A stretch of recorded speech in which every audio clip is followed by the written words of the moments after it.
This is no game, man. Continue. If they shall fall away, If they shall fall away. Continue. to renew them again unto repentance. See, it's too late now. You can't renew yourself to repentance after you did what you did. Continue. Seeing they crucify to themselves the Son of the Most High Power afresh. See what he did? You have just crucified Yahushua all over again. You have put him back up on the cross again. Go ahead. Said, Son of the Most High afresh, and put him to an open shame. See what you did? And you put him to an open shame. So if you put the Son of the Most High to an open shame, he's going to put you to an open shame. And that's what he's doing right now. Talking about, I'm not part of the Hebrew Israelite movement. And no, this ain't no movement, Negro. Dog. You dog? This ain't no movement. You made it a movement. Yes, La Brian. Let's go to read this. Hebrews chapter 10, verse 31. It is a fearful thing to fall into the hands of the living power. That's right. It's a fearful thing to fall into the hands of the Most High. Man, you people don't understand. You don't know, man. It's a fearful thing to fall into the hands of the Most High. The Most High will take your spirit, he will take you out there and got you in limbo. Got you believing every damn thing now. And a lot of times people do that, they end up being what? I don't believe there's a God. I don't know if there's a God. You become atheist. You start believing science. Science. Technology. I've seen it over and over for almost the last 40 years.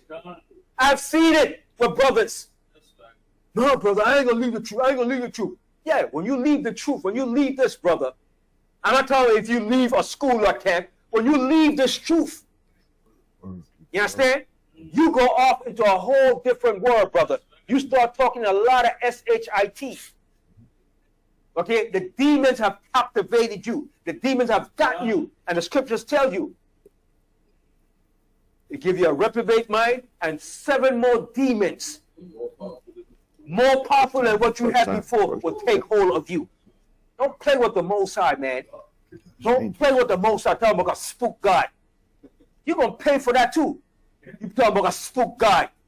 Okay? The Most High said, Mike, yeah. We being bamboozled. Yeah, we being bamboozled. Yeah. Yeah. You bamboozle the people. You bamboozle them so you could get money. Talk about you fresh. Look at my fresh. Look at my fresh studs. That's of the world, dog. I call you a dog because you are a dog. And you know what? You know what I see too? This probably comes from you damn half-breeds. You half-breed that got these white parents. You friggin' half-breed. That shit comes from when you got white mothers and white fathers. I'm gonna say it. I'm seeing it all the time. That's the problem. When you got these damn white mothers and white fathers. That's the problem, you friggin' half-breed mongrel. You damn hybrid. That's the problem. That's the problem right there. Okay? That's the problem when you got a white mother or you got a white father. And that's where the problem comes in. And the Most High going to weed you up and sift you out. The Most High said all the tears he's going to sift out. Damn friggin' half-breed mongrel. That's the problem. And a bunch of people following behind of you. Causing a mess in Israel. That's it. I'm finished with this subject. Let me jump to my subject. I had to jump on that. I had to say something about this.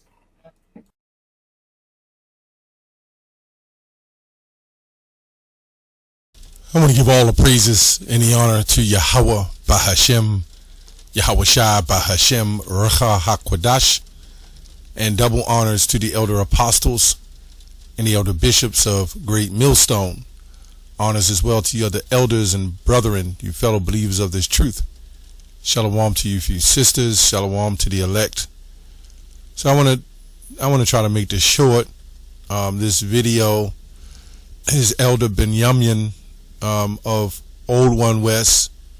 So in this video, you know, I used to watch him before coming in Great Millstone. He's the one of the heads of the HODC, if I'm not mistaken. So, have respect for him, but there's no respect of persons, right? So at the end of the day, this man is going off in what he said about Gorilla Hebrew. He's right though, but yet he's still wrong, when it comes to his lineage. Okay. He called him a half-breed, and he's certain things he's saying. Like I said, I'll get on Gorilla Hebrew on the things he did, the disrespect he had. That's just him. You can't get but so angry about it. But at the same time, we must be clear on what we teach and what we believe. Because you don't want that type of message to get out. Your mama's white, well, she still could be an Israelite, and so I don't care about the truth. When there's instances in the Bible where, let me get Numbers real quick, Numbers 12 real quick, Numbers 12:1, and Miriam, Aaron spake against Moses, right? Now, Aaron was the older brother of Moses because of the Ethiopian woman who he had married. For he had married an Ethiopian woman, right? So mainly Miriam was running her mouth about it. Long story short, when you go on down, the Lord cursed her, made her white, right? The 10th verse, and a cloud departed, and behold, Miriam became leprous, white as snow. And Aaron looked upon Miriam, and behold, she was leprous. And this is what it says. And Aaron said unto Moses, alas, my Lord, right? Because this also proves that the Lord can switch and do whatever he wants to do. Now, Moses would more likely be the leader of Aaron, but no, the Lord chose Moses. Although the Lord showed favor to Aaron in some cases, like going into Egypt, because Moses couldn't speak the language well. So this is what Moses said to Aaron said to Moses, my Lord, I beseech thee, lay not this sin upon thee. Remember the spiritualness the Lord gave Moses when he put his hand in his dip, so to speak, in his bosom, and he pulled it out white. That was spiritual power, right? So again, we say, of course, the Lord did it, but hey, at the end of the day, the Lord uses men to do what he do. He may have touched Miriam or smacked her ass, and she turned white. She turned white as snow. So anyway, so this is, now Moses had a son named Gershom. And Gershom, the name Gershom means stranger. I've been a stranger in a strange land. So you would ask yourself, is Gershom a half-breed? Because race is not strictly color, but nationality, right? So I think Elder Banyamyan was just a little emotional and he lost his way of thinking. I'm sure he doesn't think that, but maybe he does. So anyway, so yeah, the Midianite woman, Moses, I believe he had 2 sons. Scholars have, some different interpretations on certain things, but yeah, I mean, with Midian, Zipporah, I mean, that's what it was. I mean, you go back to Ruth, the Moabite, with Boaz. And a lot of people say, oh, she was an Israelite. No, she wasn't. When you read the story in Ruth, I believe the 4th chapter, when Naomi took the child and carried it. So that means that she was just playing the surrogacy, a surrogate mother. You know what I'm saying? She was just a breeder for Boaz. And that was all right.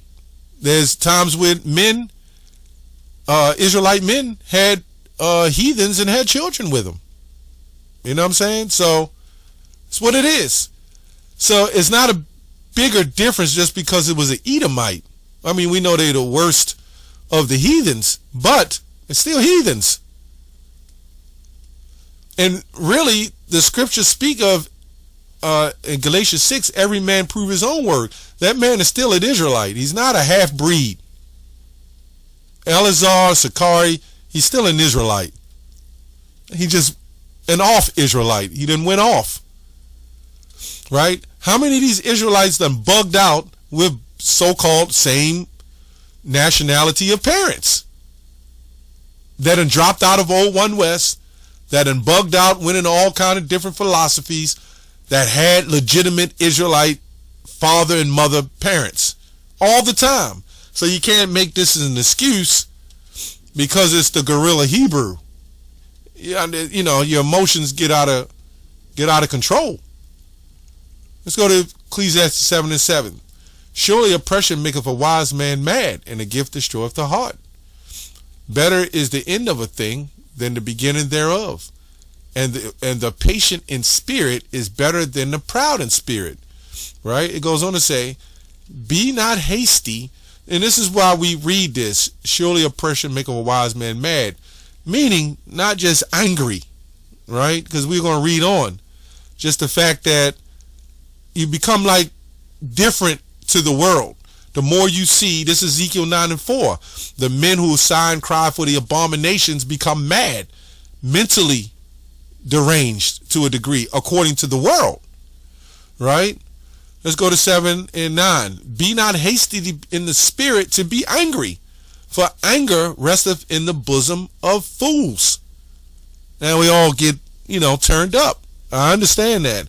But when you get turned up, and really, what should have happened with Elder Banyamyan when he did that Masharala thing or whatever they had going on, Yasharala thing, and what's the other one?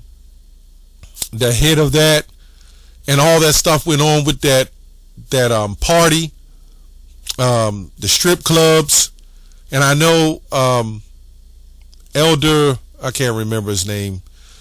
The elder there as well got on him about the wickedness in the strip club, and then Sakari came back and was very disrespectful to them as elders as well. And in my mind, I was like, well, damn, he left GMS and he was disrespectful to Elder Apostle Tahar and down, right? And then you don't think that he would be disrespectful to other elders. So he kind of moved like Fopi.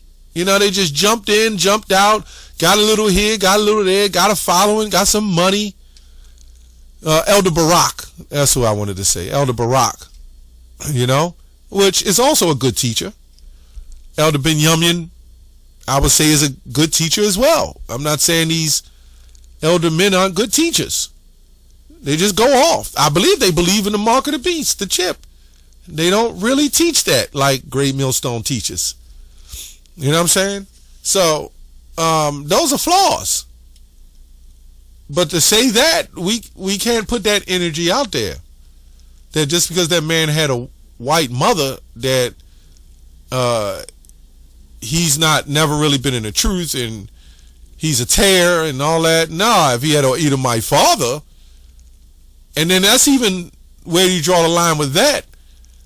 If if his father looks black, right, but is actually an Edomite, then he's a tear. It's what it is. Proverbs 17:28. Even a fool, when he holdeth his peace, is counted wise, and he that shutteth his lips is esteemed as a man of understanding. I think all of us is guilty of this. You get turned up, and you say things that you don't normally want to say. You say things out of pocket. That's called not being in control of your spirit. And the whole time Elder Banyamyan, he knew this man had a white mother. Nobody cared, just long as he was in the spirit. But when this man, Guerrilla Hebrew, said some things about the truth and got offended, well, that's going to happen, as 1 Corinthians the 4th chapter say. We got to suffer that. We got to deal with it. This man, Eleazar, is a reprobate. He didn't stand the test. Whether he's the elect or not, I can't say. I really can't say. More than likely, no. When you turn your back from the plow, you're not of the elect. You're just not of the elect. It's all right, because many are called, but few are chosen. It's just what it is. I just wanted to bring that out, right? Let me go here.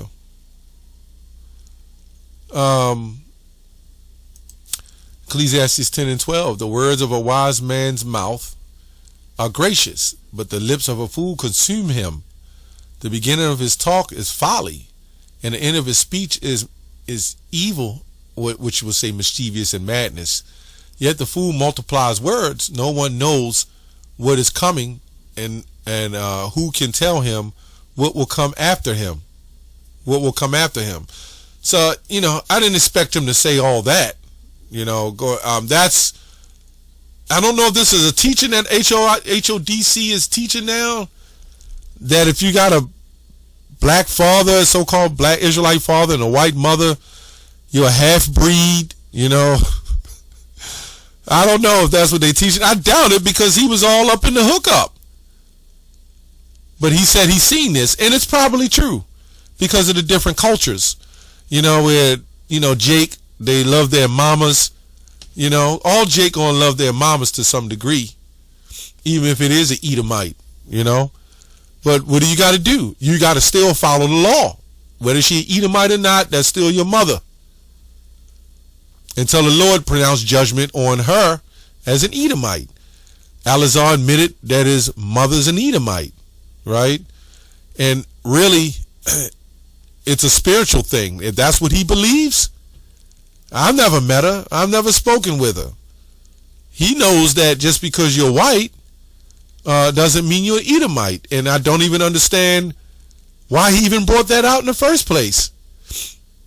Just so you can bring more confusion. So you can get on the panel and say, hey, my mom is going into slavery. She's an Edomite.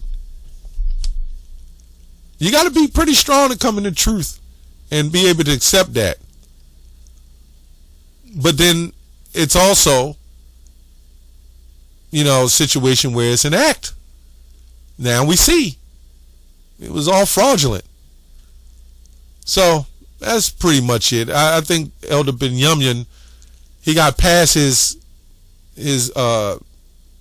past himself.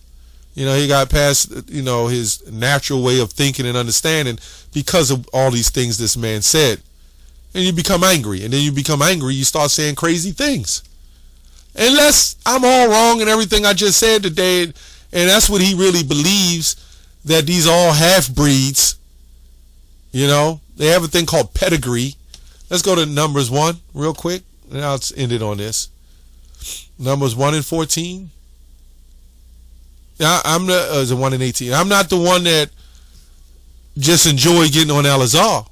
Hey, I'm gonna just get on him. Views to get on him and whatever. I mean, if he's right, he's right. If he's wrong, he's wrong. But I say right here, Elder Banyamyan, he's kind of wrong on this one. It had nothing to do with him having a white mother.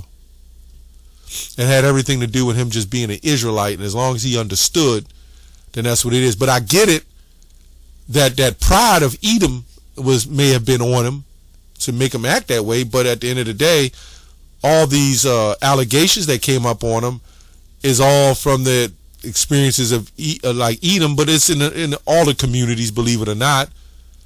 But we know it's prevalent in the Edomite society and in his father and what he was going through.